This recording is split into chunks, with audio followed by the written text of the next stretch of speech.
சினிமாவில் தொடங்கி சமூகத்தில் வேரூன்றி அரசியலில் நுழைந்த ஒரு மனிதனின் கதை இது. இவர் வெறும் நடிகர் மட்டுமல்ல. இவரின் வரவு ஒரு மக்களின் எதிர்பார்ப்பு. இவரின் வரவு ஒரு யுகத்தின் வெளிப்பாடு. இவரின் வரவு ஒரு அரசியலின் வெற்றிடம் என அனைத்து வகைகளும் இவைகளை இட்டு நிரப்பும் இவருடையது. நண்பர்களே, இன்று நாம் பேசப்போவது யாரு என்பதை பற்றி நீங்கள் முன்னமே அறிந்திருக்க வாய்ப்புண்டு.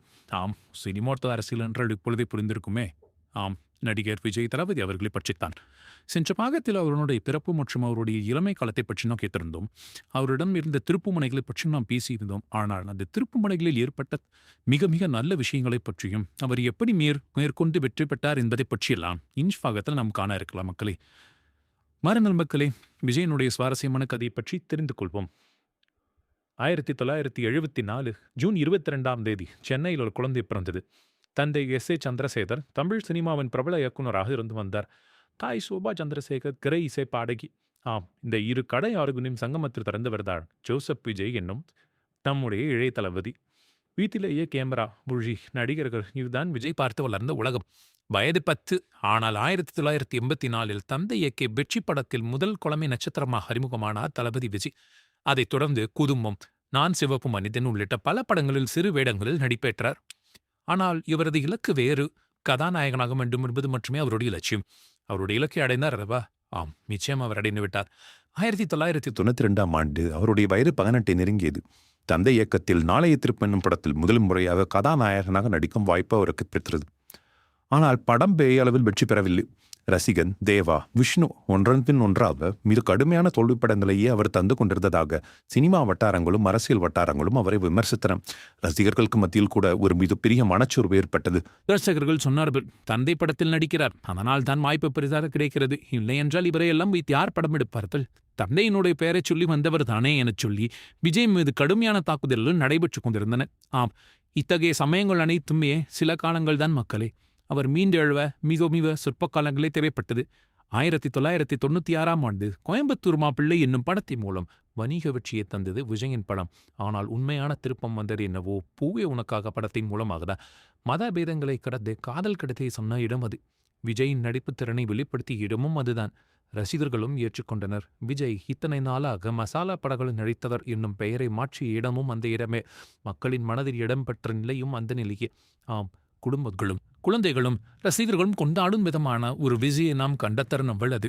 1997 லவ் டுடே, காதலுக்கு மரியாதை இந்த படங்கள் விஜயை நட்சத்திரமாகவே மாற்றியது.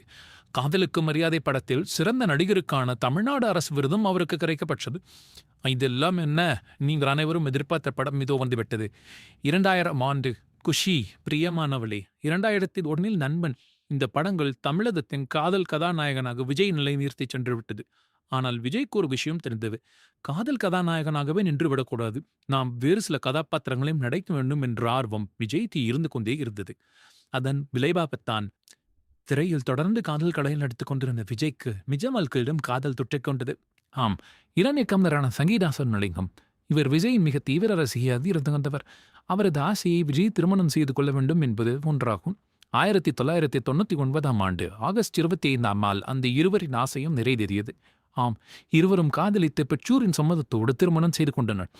அவர்களுக்கு தங்கள் திருமணத்தின் பந்தத்தின் விளைவாக 2 குழந்தைகளை பெற்றெடுத்தனர். ஜேசன் சஞ்சய் என்ற மகனும் திவ்யா சாஷா என்ற மகளும் பெற்று திறந்தனர். 2 குழந்தைகளுமே நல்ல அறிவுகளோடு அவர்கள் வளர்த்து வந்தனர். ஆம், விஜய் மிகவும் குடும்பத்தை தனிப்பட்ட விதமாகவே வைத்திருக்கிறார். மிகவும் பிரைவசி பார்க்கக்கூடிய நபராகவும் இருந்து வந்திருக்கிறார். இதற்கு மேல் நாம் அதற்குள் செல்ல வேண்டாம் மக்களே.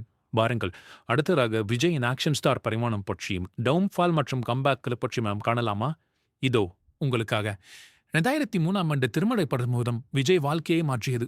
காதல் கதாநாயகன் இப்பொழுது ஆக்ஷன் ஸ்டாராக மாறியிருந்தார். 2004 கில்லி தமிழ் சினிமாவின் வரலாற்றிலேயே முதலாக 50 கோடிக்கும் மேல் வசூலித்த படமாக பார்க்கப்பட்டது. 200 நாட்களை தாண்டியும் ஓடியது.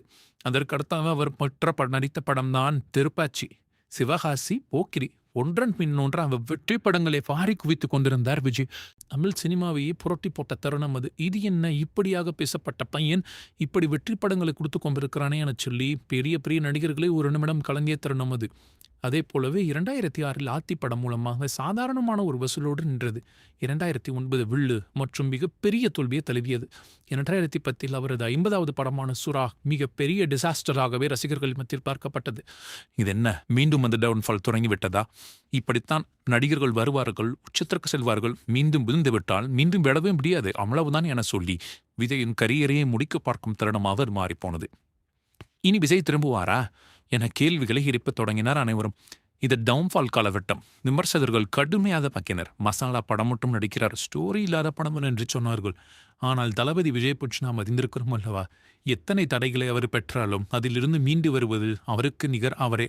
2011 காவலன் 100 நாள் ஓடியது. கம்பேக் தருணம் அப்பொழுதே தொடங்கிவிட்டது. 2012 நண்பன், துப்பாக்கி போன்ற 100 கோடி கிளப்பில் நுழைந்தார் விஜய். 2014 கத்தி 130 கோடிகள். ரசிகர்களின் மத்தியில் தளபதி இப்பொழுது இன்னும் உச்சபட்ச நடிகராகவே மாறிப்போயிருந்தார். சரி மக்களே, இது பண்டி நாம் இன்னொரு விஷயத்தை தெரிந்து கொள்ள வேண்டும். தொடர் வெற்றிகளை பெற்றுக் கொண்டிருந்தார், சில எதிரிகளையும் நாம் சம்பாதித்தாக வேண்டும் என்பது வாழ்க்கையின் இயல்பு. அதன்படி வெற்றி வந்தால் எதிர்ப்பும் வரும். விஜய்க்கு மட்டும் அது ஒன்றும் விதிகளக்கல்ல. இதில் தான் விஜய் முதலாக சிக்கிய தருணம் வரி விவகாரம். கார் வரி செலுத்தவில்லை என சொல்லி குற்றச்சாட்டை நீதிமன்றம் வரை சில்க்கு சென்றது. விஜய் அந்த தருணத்தில் தள்ளாடி போனார்.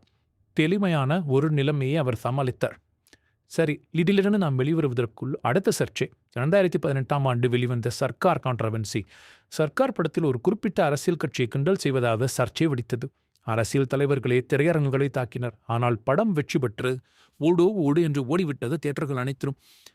இதை போகவே 2019 ஆண்டு தமிழ்நாடு இன்கம் டாக்ஸ் ரைடு என்று சொல்லி விஜயின் வீட்டில் இன்கம் டாக்ஸ் அதிகாரிகள் சோதனை நடத்தினர். இதில் பல கேள்விகளை எழுப்பியது. ஆனால் இதை எல்லா எதிர்ப்புகளையும் தாண்டி ரசிகர்கள் எப்பொழுதும் தளபதியின் பக்கமே நின்று வந்தனர். சரி மக்களே, இதை மட்டும்தான் அவர் பண்ணியிருக்காரா? இதையெல்லாம் வந்துவிட்டால் அவர் அரசியல்கள் நுழைவதற்கான ஒரு சிறு திருமை நகர்த்தியிருக்க வேண்டிய அந்த காலகட்டத்தில் என்று சொல்லி உங்களுக்கு கேள்விகள் எல்லாம். ஆம், 2008 காலகட்டம். இலங்கை பிரச்சினைக்காக மக்களிடம் சென்று அவர் குரலை கொடுத்தார். விஜய் வெறும் நடிகர் மட்டுமல்ல, சமூக உணர்வு கொண்ட மனிதர். 2008-2009 ஆண்டு இலங்கை தமிழர்களுக்கு மிகவும் கடினமான காலகட்டம். போர் உச்சத்தில் இருந்த தருணம். விஜய் 2008 ஒரு நாள் உண்ணாவிரதம் இருந்தார். ஈழத்தமிழர்களுக்காக நாமும் ஒரு நாள் உணவை தியாகம் செய்வோம் என சொல்லி ரசிகர்களையும் கேட்டுக்கொண்டார். ரசிகர்களும் தலைவருக்கேற்ப அனைவருமே அவருடைய வழியை பின்பற்றி ஒரு நாள் உண்ணாவிரதம் இருந்தனர். ரசிகர்களை வைத்து பிரதமர் அலுவலகத்திற்கு லட்சக்கணக்கான கடிதங்களை அனுப்பினார். இதைத் தொடர்ந்து பிரதமர் அலுவலகமும் இதனை கவனத்தில் கொண்டது. ஈழத்தில் நம் இருக்கக்கூடிய தமிழர்களுக்கு நீதி கிடைக்க வேண்டும் என்று சொல்லி அனைத்து முறையிலும் தொடர்ந்து குரல் கொடுத்து கொண்டே இருந்தார். இன்றும் அரசியல் தலைவராக கச்சத்தீவு திரும்ப வேண்டும், மீனவர்களை பாதுகாக்க வேண்டும் என்று சொல்லி தீவிரமாக குரல் கொடுத்து வரும் நபர்களில் இவரும் ஒருவராவார். சரி மக்களே, இவ்வளவு தூரம் மறைமுக அரசியலில் ஈடுபட்ட விஜய் எப்பொழுது நேரடி அரசியலுக்குள் வந்தார்?